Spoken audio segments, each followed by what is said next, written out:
ఏపీలో hot topic గా మారిన సరస్వతి పవర్ కంపెనీ భూముల వ్యవహారం మరోసారి తెరపైకి వచ్చింది.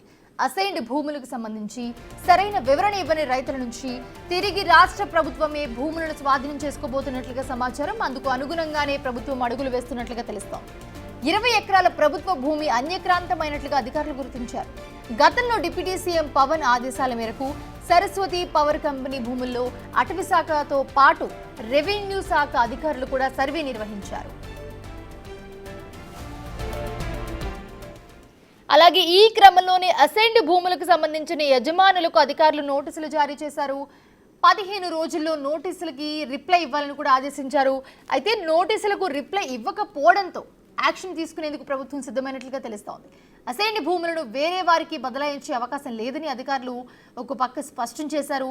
ప్రభుత్వం ఇచ్చిన ప్రభుత్వ భూమిని దుర్వినియోగపరిస్తే గనక తిరిగి వెనక్కి తీసుకునే అవకాశం ఉందని అధికారులు చెప్తూ ఉన్నారు. దాంతో లబ్ధిదారుల నుంచి భూమిని వెనక్కి తీసుకోబోతున్నట్లుగా మొత్తం కూడా చర్చ జరుగుతోంది.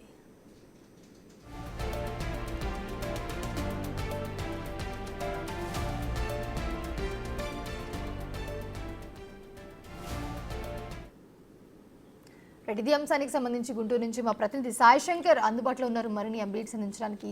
సాయి శంకర్, చూస్తూ ఉన్నాము అసైన్డ్ భూములకు సంబంధించి సరైన వివరణ ఇవ్వాలని చెప్పి రైతుల నుంచి కూడా కోరుతున్నారు, లేకపోతే భూములను తిరిగి తీసుకునే అవకాశం కూడా ఉందని చెప్తున్నారు. సో ఏంటి?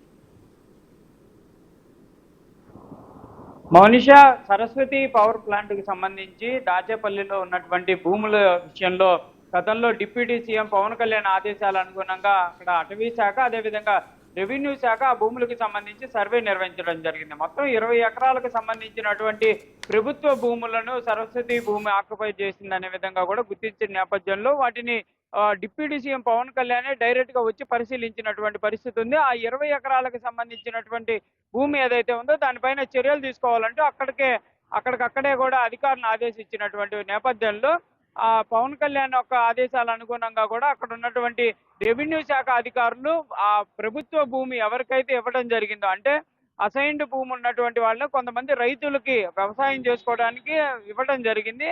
ఆ వ్యవసాయం చేసుకోవడం వరకే వాళ్ళకి పర్మిషన్ ఉందనే విధంగా అధికారులు చెప్తున్నారు. వాటిని వేరే వాళ్ళకి బదలాయించడం కానీ అమ్ముకోవడం కానీ ఎలాంటి పర్మిషన్ ఉండదు అనే విధంగా చెప్తున్నటువంటి నేపథ్యంలో అలాంటి అమ్ముకొని ఎవరైతే సరస్వతి భూములకి ఇచ్చినటువంటి ఆ అసైన్డ్ ల్యాండ్ కి సంబంధించినటువంటి యజమానులు ఎవరైతే ఉన్నారో వాళ్ళకి రెవెన్యూ శాఖ అధికారులు నోటీసులు ఇవ్వడం జరిగింది. నోటీసుల్లో కూడా క్లియర్ గా చెప్పడం జరిగింది, భూముల్ని ఏ విధంగా మీరు ట్రాన్స్ఫర్ చేయడం జరిగింది, మీకు ఎట్లాంటి అధికారం ఉంది, మీరు ఆ భూముల్ని ట్రాన్స్ఫర్ చేసినటువంటి నేపథ్యంలో ఏమైనా లబ్ధి పొందారా అనే అనేక అంశాలతో ఒక నోటీసుని ఇచ్చారు. దానిని 15 రోజుల్లో రిప్లై ఇవ్వాలనే విధంగా కూడా ఆదేశించడం జరిగింది. అయితే 15 రోజులు దాటిపోయినా కూడా చాలా మంది తమకు సంబంధించినటువంటి అసైన్డ్ భూములు ఏదైతే ప్రభుత్వం నుంచి లబ్ధి పొందిన భూములకు సంబంధించినటువంటి ఆ ట్రాన్స్ఫర్ అంశాలను క్లియర్ గా చెప్పలేకపోతున్నటువంటి నేపథ్యంలో ప్రస్తుతం ఆ భూముల్ని తిరిగి ప్రభుత్వమే స్వాధీనపరచుకోవాలనే విధంగా నిర్ణయం తీసుకోవడం జరిగింది. దీనికి సంబంధించి కూడా ప్రస్తుతం అయితే జిల్లా కలెక్టర్ ఆధ్వర్యంలో కూడా ఈ భూముల్ని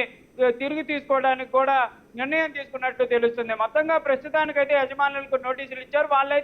వాళ్ళు చెప్తుంది ఏంటంటే మా భూములు మేము సరస్వతి ప్లాంట్కి ఇచ్చాం, కొంత లబ్ధి కూడా పొందామనే విధంగా కూడా అధికారులకు అయితే చెప్పినట్లు కూడా చెప్తున్నారు. ఏదైనప్పటికీ కూడా అసైన్డ్ ల్యాండ్స్ అనేవి ఓన్లీ ఇచ్చినటువంటి యజమానులు వారికి ఏ పర్పస్ మీద అయితే ఒకవేళ కనుక నివాస పర్పస్ మీద ఇస్తే వాళ్ళు మాత్రమే నివాసం ఉండాలి, వేరే వాళ్ళకి ట్రాన్స్ఫర్ చేయడం కానీ లేకపోతే అద్దెలకు ఇవ్వడం కానీ లేకపోతే అమ్మడం కానీ ఇలాంటివి చేయకూడదు అనే విధంగా కూడా క్లియర్ గా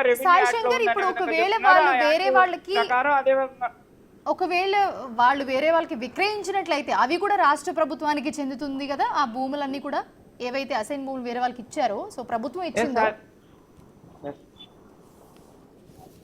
అదే ఏదైతే ప్రధానంగా అసైన్డ్ ల్యాండ్ కి సంబంధించి క్లియర్ గా ఇన్స్ట్రక్షన్స్ ఉన్నట్లు కూడా అధికారులు చెప్తున్నారు.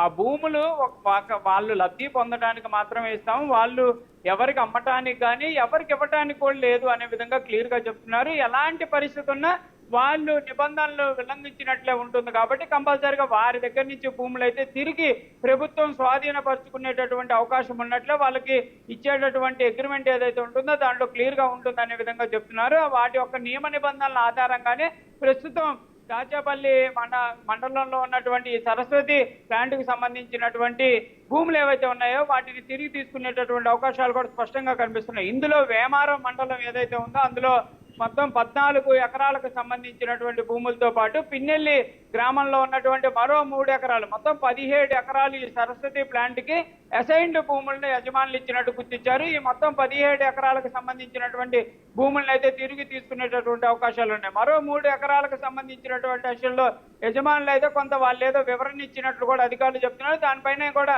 క్లియర్ గా అయితే అధికారుల నుంచి స్పష్టమైనటువంటి ఎలాంటి ఇది లేదు. అయితే కలెక్టర్ కూడా దీనిపైన 2-3 రోజుల్లో వివరణ ఉండేటటువంటి అవకాశాలు ఉన్నట్లు కూడా చెప్తున్నట్టు తెలుస్తుంది. ఏదైనప్పటికీ మాత్రం మొత్తంగా ఈ 20 ఎకరాలకు సంబంధించి అసైన్డ్ భూమి ఏదైతే ఉందో సరస్వతి ప్లాంట్ కింద ఉన్నటువంటి భూమిని మొత్తం కూడా స్వాధీనపరుచుకునేటటువంటి అవకాశాలు అయితే స్పష్టంగా కనిపిస్తున్నాయి. Mounisha. Right, thanks for the update Sai Shankar.